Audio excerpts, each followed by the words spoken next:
Hey guys, so in the previous video, I kind of showed you how to do, how I'm doing my groups, how I'm kind of figuring out where to go and what to do. And I shared this with you in Zoom, so you should have it, but it's a super cool spreadsheet.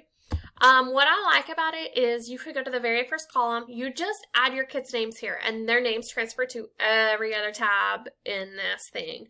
All right, and so this is a way for you to kind of keep track of where you are, what you're doing, what lessons you've completed with kids. That way when fidelity checks show up, you can be like, hey, here's exactly what I'm doing.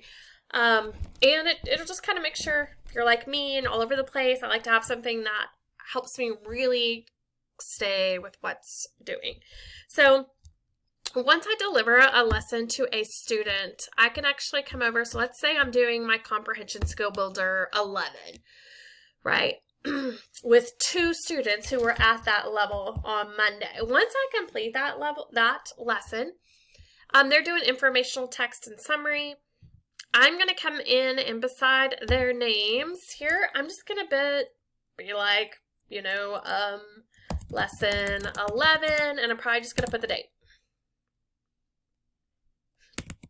Right? And this is just kind of helping me see what I did, how I did it, and every day I'll just kind of pop into here.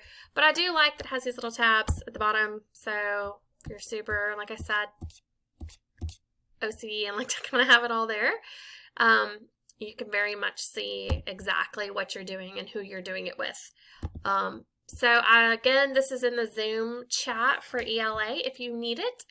And wish you the best of luck. And if you guys need anything with any of this, just let me know. And I will do my very best to make sure you have what you need. Thanks, guys.